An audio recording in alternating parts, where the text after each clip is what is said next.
Assalamualaikum warahmatullahi wabarakatuh.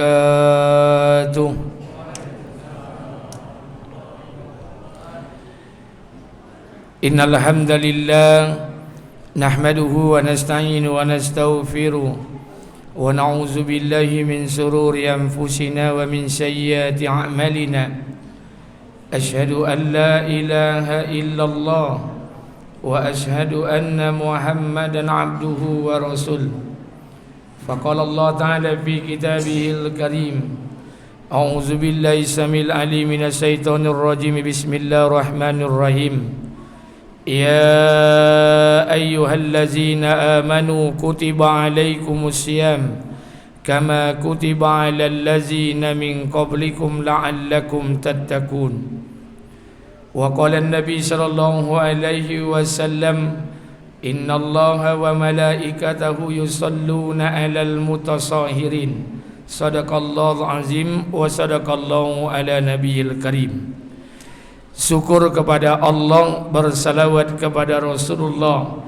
Mudah-mudahan pada malam kedua Ramadan Allah Subhanahu wa taala masih berikan kita kesehatan dan kekuatan untuk bisa melaksanakan esok pagi puasa yang kedua di bulan suci Ramadan 1444 Hijriah ini. Amin. Salawat beriring salam tidak lupa pula kita sampaikan pada junjungan alam Nabi besar Muhammad sallallahu alaihi wasallam.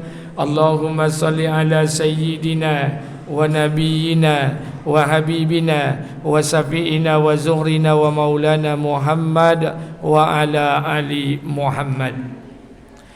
Bapak Ibu yang dimuliakan Allah, pada malam kedua Ramadan ini alhamdulillah Allah masih berikan kita kekuatan iman dan kesehatan untuk bisa datang ke rumah Allah dalam rangka berubudiyah kepada Allah Subhanahu wa taala.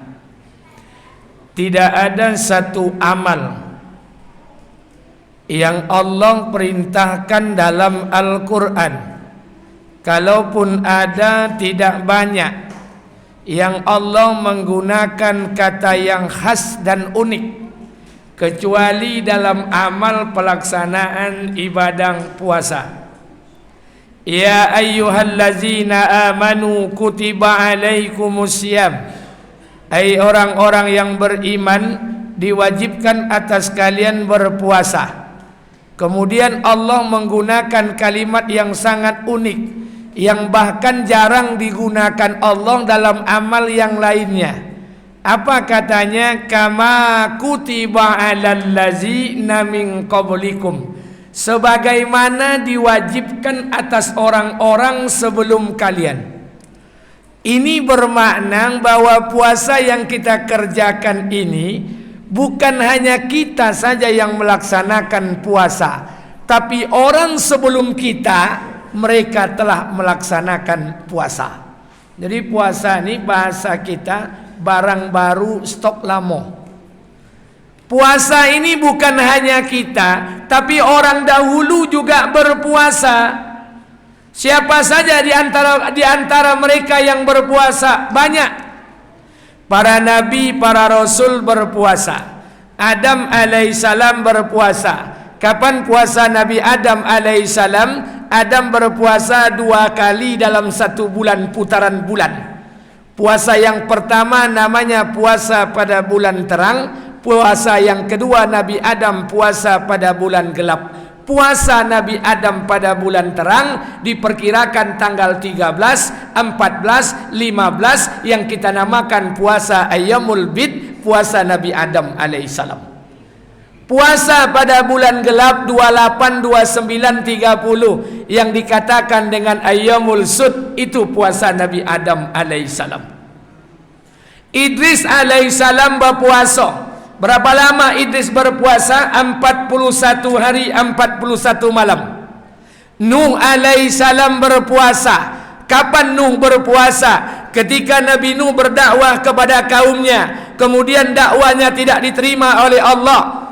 Tidak diterima oleh kaumnya. Nabi Nuh berdakwah, walaqad arsalna Nuhan ila qaumihi falabisa fihim alfa sanatin illa khamsina ammah.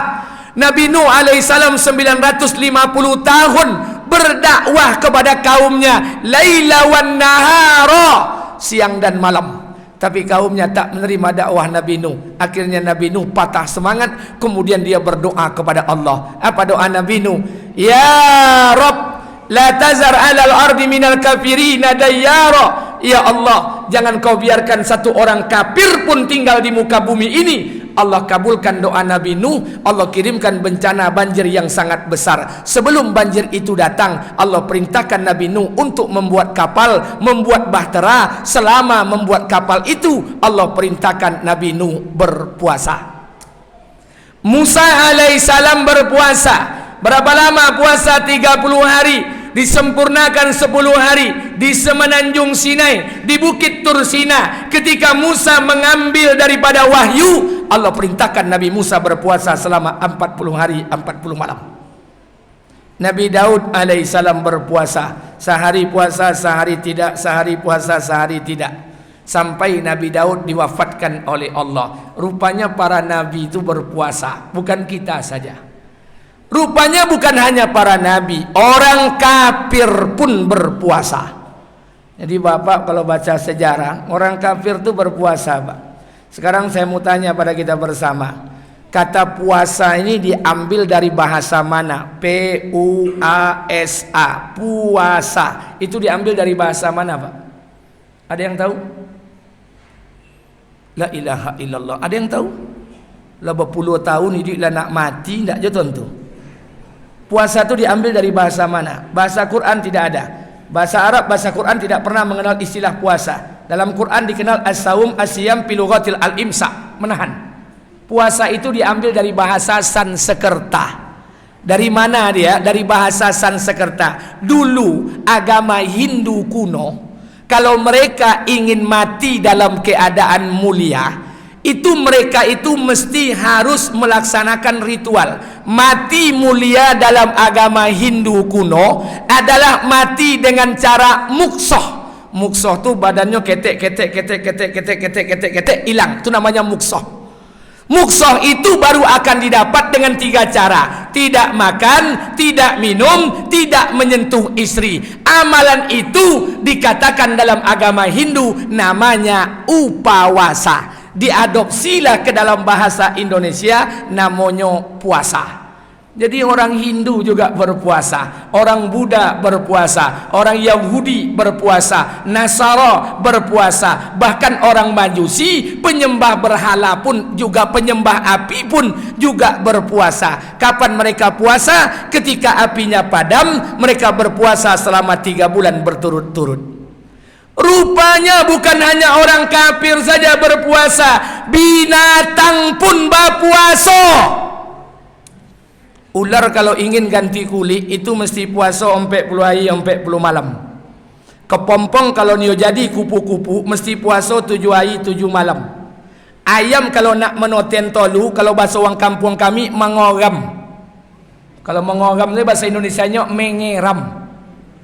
Ayam kalau mau menetaskan telur itu mesti berpuasa selama 21 hari. Kalau ada ayam selama mengeram, selama mengoram, selama menetaskan telur, asyik cari makannya, itu tolu tu busuk, tidak akan menote dong. Maka ayam untuk menetaskan telur mesti berpuasa 21 hari. Jadi kalau ada bapak-bapak di antara kita Ramadan ini tidak berpuasa, berarti lebih hebat pada binatang.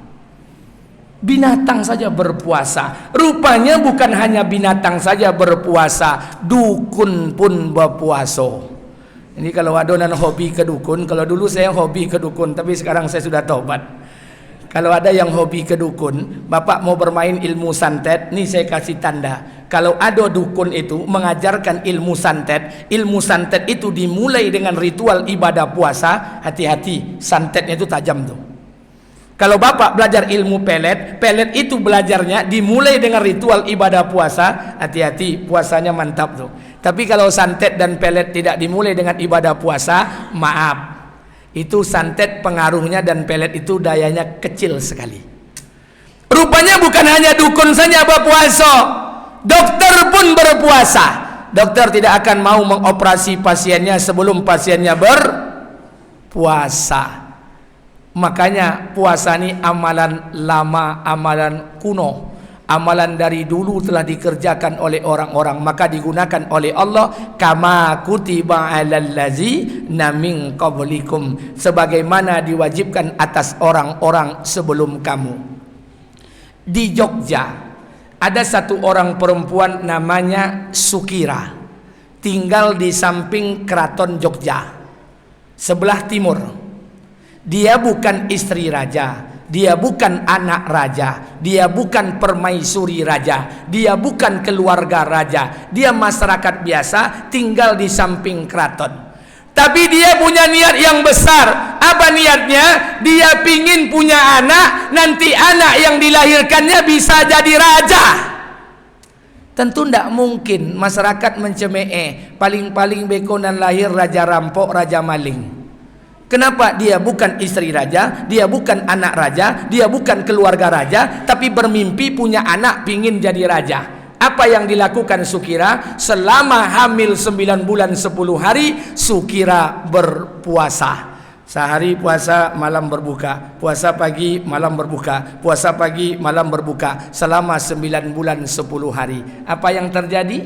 Ketika Sukira ini melahirkan anak yang dilahirkannya laki-laki, kulitnya tidak terlalu putih, tidak terlalu hitam. Anak laki-laki itu diberi nama Soeharto, 32 tahun jadi presiden di negeri awak. Sukira tu omak Soeharto. Makanya keramat amalan puasa ini berkah. Kalau bapak ibu tak punya, bapak ibu sudah menikah 20 tahun, tak punya anak, jangan kemana-mana, puasa.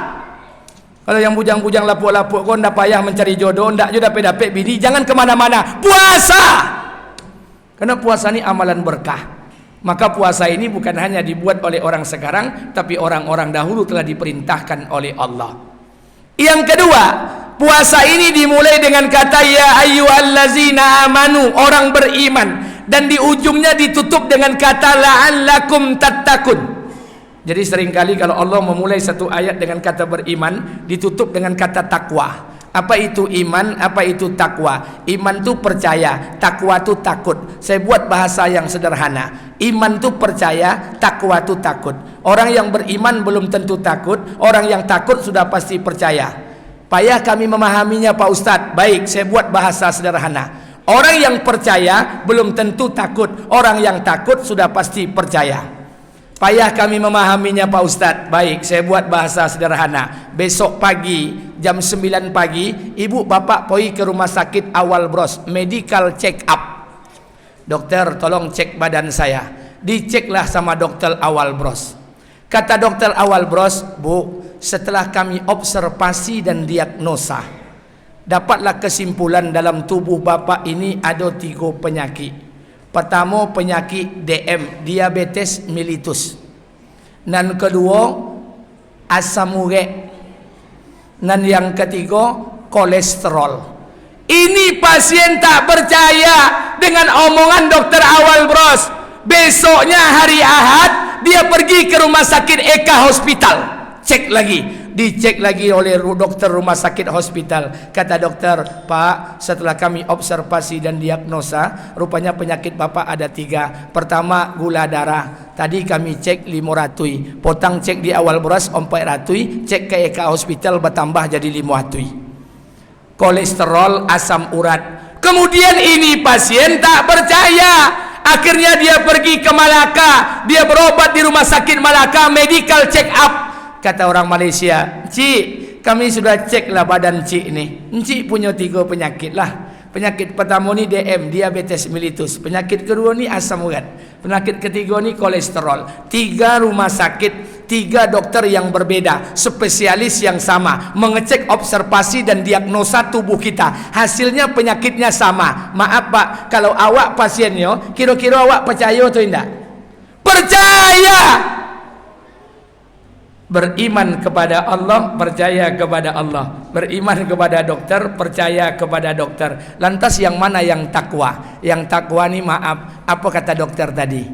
Pak, dek bapak kau konai penyakit gula, bapak tak bisa lagi makan sepiring nasi. bapak makannya mesti ditimbang. Tak bisa lagi makan minum kopi sama gula pakai gula tebu, mesti pakai gula tropicana. Tak bisa lagi makan cincang kambing, cincang kobau, anduk kambing, anduk kombau, emping, jorowan dan sebagainya. Tak bisa. Kalau bapak makan, makin cepat bapak bertemu dengan Allah. Apa kata pasien? Mulai hari ini, demi Allah, saya takkan sentuh lagi makanan itu. Saya takkan lagi mau memakannya. Saya berjanji, mulai hari ini saya tak makan lagi larangan yang disampaikan dokter. Ketika itulah pasien sudah takwa, takut dengan larangan dokter, bawa kepada Allah.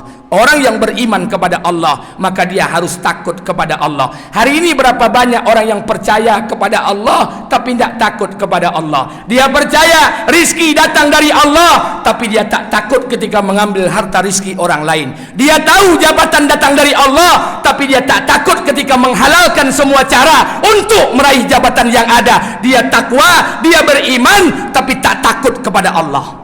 Makanya ditutup kata ya ayyuhallazina amanu itu dengan ujian la'allakum tattaqun, agar kita ni menjadi orang yang bertakwa. Maka Ramadan diberikan kita sebagai sahrul tarbiyah, bulan pendidikan. Apa yang dididik? Diberikan keutamaan amalan-amalan. Man shama Ramadan imanan wa ihtisaban ghufira lahu ma taqaddama min dzanbi. Barang siapa yang mansama, yang berpuasa pada siang harinya dengan iman dan ihtisab, Allah ampunkan dosa-dosanya yang lalu. Man qama Ramadan, barang siapa yang berdiri pada malam hari, qiyamul lail, tarwika, witirka, amalan sunnah, qama imanan wa ihtisaban ghufira lahu ma taqaddama min dzanbi, Allah ampunkan dosa-dosanya yang lalu. Maka Ramadan itu sebagai sahrul tarbiyah, bulan pendidikan. Maka kita dilatih hari ini. Maaf, wajar, karena Ramadan ini bulan latihan, kita sama-sama latihan. Apa latihannya? Bukan hanya sebatas melaksanakan ibadah puasa, tapi kita juga latihan untuk menjadikan hamba ini dekat dengan Allah. Dengan cara apa? Tidak ada satu amal itu langsung diambil oleh Rasulullah. Amal yang pertama turun, amal yang tergantung. Kalau amal ini baik, baik pula lah amalan lainnya. Amalan itu adalah salat. Jadi maaf Bapak Ibu yang dimuliakan Allah, jangan heran kalau Ramadan itu banyak orang ke masjid. Jangan heran, karena memang sudah suasana dibentuk oleh Allah. Kenapa Al-Quran diturunkan Allah pada bulan Ramadan? Karena Quran tidak akan bisa dipahami oleh manusia kecuali pada bulan Ramadan. Kenapa? Karena Ramadan itu bulan ketaatan. Semua orang taat. Yang tak ada kesempatan ke masjid, belajar ke masjid. Yang tidak pernah ke masjid, datang ke masjid. Yang dalam batang hidungnya tidak pernah datang ke masjid, dah setahun, dah 20 tahun tinggal di kampung perumahan kau, Ramadan ini dia datang ke masjid. Karena Ramadan itu bulan ketaatan. Saat itulah Quran diturunkan. Makanya mohon maaf, saya ingin sampaikan buat kita bersama, yang paling pertama untuk Ramadan, selain daripada melaksanakan ibadah puasa, mari sama-sama kita jaga solat berjamaah. Kita jaga diri kita sebagai hamba yang baik. Solat perkara yang paling utama. Yang pertama kali akan ditanya adalah perkara solat. Yang pertama kali akan ditanya perkara solat. Baik solatnya, baik amalan lainnya. Rusak solatnya, rusak amalan yang lainnya. Untuk perkara solat tidak usah berdebat. Kalau tidak paham tidak usah berdebat. Maaf, 30 juz 114 surat. Ada yang mengatakan 6.666 ayat. Ada yang mengatakan 6.236 ayat. Maaf, kalau ada perintah Allah dalam Quran, perintah itu harus dikerjakan sesuai keinginan yang memberikan perintah. Perintah harus dikerjakan cocok dengan keinginan yang memberikan perintah. Kalau ada perintah kita kerjakan tidak cocok dengan keinginan yang memberikan perintah, hati-hati, perintah ini selesai tapi Allah dalam keadaan murka. Contoh, ya ayyuhallazina amanu kutiba alaikumusiyam, perintah puasa. Ibu melaksanakan, bapak puasa, ibu puasa, tapi puasa kita kerjakan tidak cocok dengan keinginan yang memberikan perintah. Ada orang puasa Ramadan tapi dia tidak buat, maaf, Nabi hanya puasa Ramadan 29, kalau tidak 30. Hari ini kita puasa Ramadan, kita buat 28 hari atau 31 hari. Sosek. Perintah harus cocok dengan keinginan yang memberikan perintah. Aqimus shalah wa atuz zakah, iqamus shalah wa itaz zakah, aqimus shalah wa yu'tuz zakah. Dirikan salat, bayar zakat, dirikan salat, bayar zakat. Salat ni perintah Allah, maka kerjakan salat ini sesuai keinginan Allah. bagaimana keinginan Allah. Sallu kama ra'aitumuni salli, salatlah kalian sebagaimana Nabi solat. Tengok Nabi sembayang. Tak bisa sembayang tu nengok Pak RW. Kalau ada solat nengok Pak RW, sosek. Solat nengok Pak RT, sosek. Solat tu tengok Nabi. Sallu kama ra'aitumuni salli, salatlah kalian sebagaimana Nabi solat. Pak Ustaz, kami sulit memahami perkataan Ustaz, bisa tak buat bahasa sederhana? Bisa. Di Siko siapunan kerojo tukang. Ada tukang buat rumah, Pak. Bukan tukang maliang, tukang buat rumah. Tak ada tukang, jadi Siko kok pejabat sadonyo, sok-sok loh. Tukang-tukang, ada yang tukang di sini? Angkat tangan. Yang bisa bangun rumah. Mana? Tak tiba. Yang lain yang bisa bangun rumah. Ambonyo kasih proyek malam kok. Cash and carry. Angkat tangan, Pak. Yang bisa bangun rumah. Biasanya orang Jawa. Mas. Mana si Mas? Ah, Mas. Jawane pundi, Mas? Jawa, Mas. Solo. Panjenengan asmani pun panjenengan sinten? Jawa, Mas. Dodi. Panjenengan saged Jawa kromo inggil mboten, Mas? Mboten. Kula mboten Jawa tulen, Mas, tapi kula saged sing Jawa kromo inggil ki sekedik-sekedik mawon nah. Wis menawi wonten kesalahan ya tak omongan kula nyuwun ngapunten nggih. Ayang ndak ngeroti ontok-ontok ya lah. Jangan sok-sok lho. Saya ingin sampaikan, maaf Mas Dodi, saya bawa mobil warna merah. Dalam mobil saya itu ada uang sekarang cash 400 juta. Di rekening saya ada 600 juta. Saya punya tanah di Simpang Panam, Simpang Kubang, arah ke SMA Plus. Tanah saya itu ukuran 100 kali 100. Saya kasih uang sama Mas Dodi malam ini cash 400 juta. Tolong bangun rumah saya di atas tanah kali tanah saya yang 100 kali 100. Rumah saya ukuran 20 kali 20. Saya tak mau tahu, besok pagi jam 10 saya berangkat ke Jakarta. Saya punya tugas kantor 3 bulan. Saya kirim 600 juta lagi lewat rekening, berarti 1 miliar. Tolong selesaikan rumah saya ukuran 20 kali 20. 3 bulan saya di Jakarta, bulan keempat rumah harus selesai terima kunci.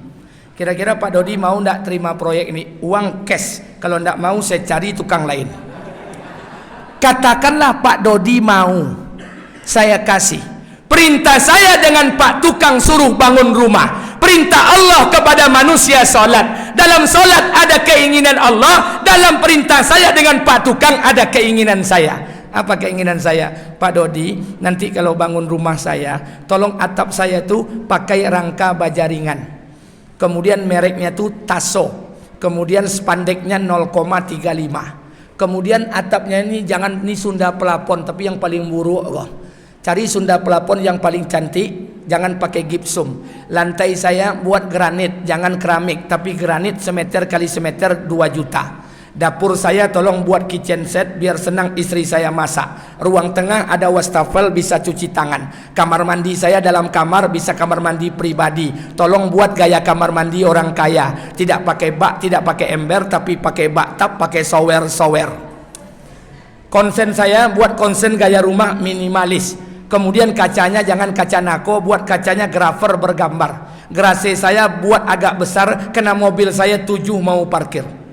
Perintah saya dengan Pak tukang suruh bangun rumah. Apakah hanya perintah saya? Tidak, dalam perintah saya ada keinginan saya. Perintah Allah kepada manusia solat, dalam solat ada keinginan Allah. Pak, Bu, kira-kira besok pagi ambo berangkat ke Jakarta. Pitilah ambo transfer 1 miliar. 3 bulan di Jakarta, bulan keempat ambo pulang. Sekali ambo tengok lah selesai kerajo Pak Dodi. Sekali ambo tengok rupo dibangun deknya rumah petak 3. Kira-kira saya suka atau marah?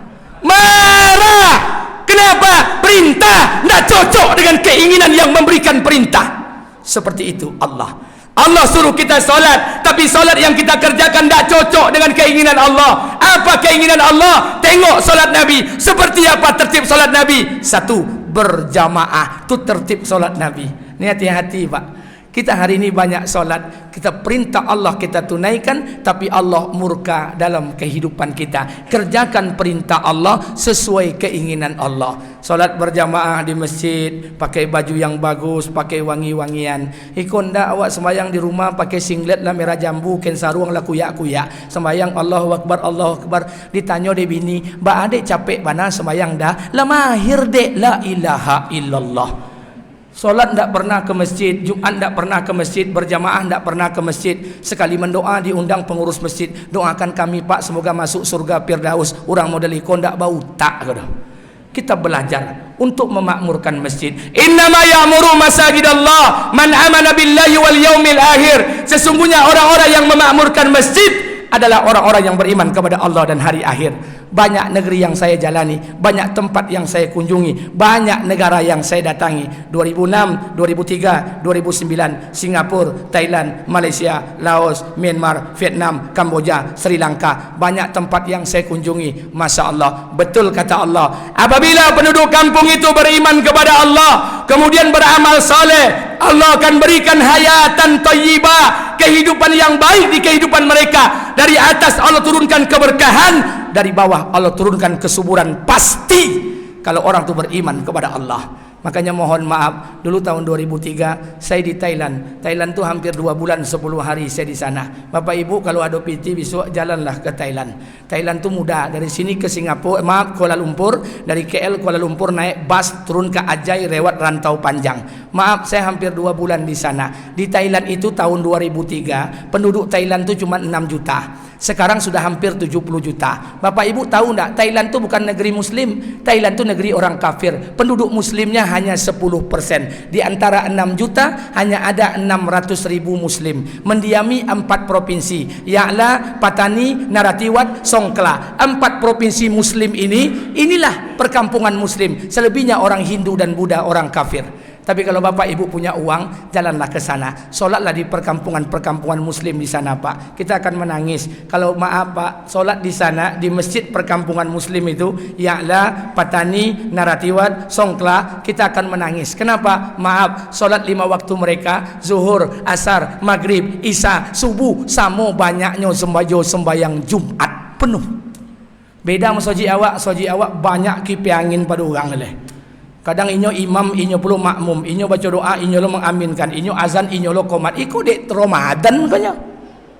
Makanya oleh karena itu saya ingin sampaikan buat kita bersama belajar. Maka dikatakan keberkahan demi keberkahan itu datang. Orang-orang yang menjaga salat berjamaah, Allah akan berikan sakinah, keberkahan di kehidupan mereka. Saya melihat dengan mata kepala saya. Tidak usah kita bicara Mekah Madinah. Mekah Madinah itu jelas. Saya bicara Thailand saja. Maaf, di Thailand itu kena perkampungan muslimnya, orang-orang menjaga solat berjamaah. Di Thailand kalau ingin membedakan antara orang kafir dengan orang Islam, tengok mereka menutup aurat. Kalau menutup aurat berarti muslim. Yang tidak menutup aurat bukan non muslim.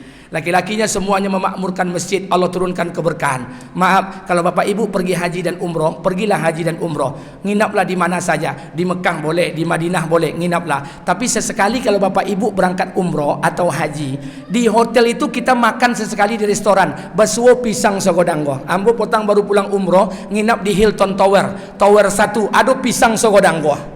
Nggak bisa makan suang dok, bompek makannya. Itu pisang dari mana? Tidak ada di Saudi Arabia. Tidak ada batang pisang tumbuh di Saudi, Pak. Kalau ada batang pisang tumbuh di Saudi, bid'ah dolalah. Itu pisang dari Thailand, perkampungan muslim, dikirim. Durian paling besar, durian montong dari Thailand, perkampungan muslim. Ayam paling gadang, ayam Bangkok dari Thailand, perkampungan muslim. Beras kualitas terbaik, bukan bare Solo, bukan bare Kurui Kusui, bukan bare Pandan Wangi, bukan bare Anak Daro. Beras kualitas terbaik dunia, beras Thailand. Sagodang-godang koin cek boge gua. Itu yang dimakan itu. Maka mohon maaf, betul kata Allah, Allah berikan keberkahan. Ada orang tanya dengan saya, Pak Ustadz, apa pekerjaan Muslim Thailand? Saya bilang, Muslim Thailand itu kerjanya mayoritas 87% kerojonyo memotong manaki. Kalau bahasa awak memotong karet. Tapi lucunya mereka berangkat ke kebun memotong karet jam 8.30. Lah selesai suruk, lah selesai israf, lah selesai duha, mereka berangkat ke kebun motong karet. Sekali potong getah, penuh getah 10 tempurung. Ndak sama je orang awak dah, orang Kampar, orang Kuansing, orang Minang, pergi ke kebun olun berangkek sembahyang subuh, maka banyak mati tangkok di harimau. Makanya yang ditakik kota orang, kobun orang, kayo indah, utang bayar ayak. Kenapa? Masjid mereka tinggalkan. Orang kalau sudah meninggalkan masjid, potong telinga saya, tidak akan berkah kehidupan mereka. Maka kembalikan umat ini kepada masjid. Maka mulai hari ini masjid ini masjid RT atau RW, Pak? RW. Satu RW berapa RT? 3 RT. Berapa kakak se-RW, Pak? Pak RW-nya mana? Nggak tiba. Aku lah penyakitnya kau. Pak RT mana? Mana Pak RT? 1. Berapa orang RT Pak RW kau, Pak?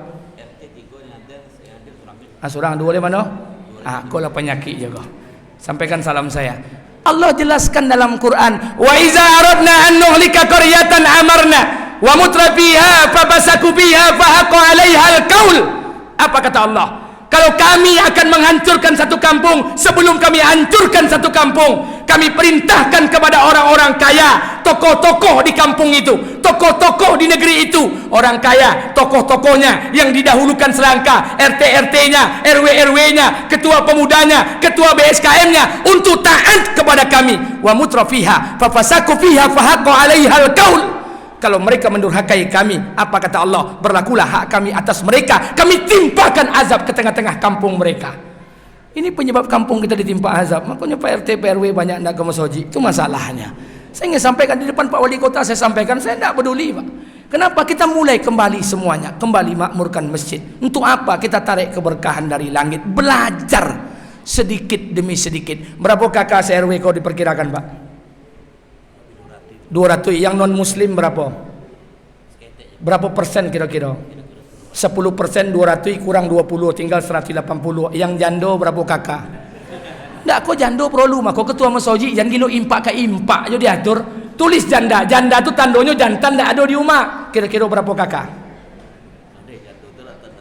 Nggak tetong dulu. Letaklah 10 kakak, berarti 40 kakak hilang. 160 kakak. 160 kakak, kalau zuhur asar dia, letaklah dia bekerja di luar. Tapi pastikan maghrib isya, paling tidak subuh, dia mesti ada 160 orang jantan sembahyang berjamaah di siko. Itu kalau lakinya aja. Kalau diboknya bininya 320 orang. Itu kalau bini ciek, kalau bini dua 480. Pono masjid.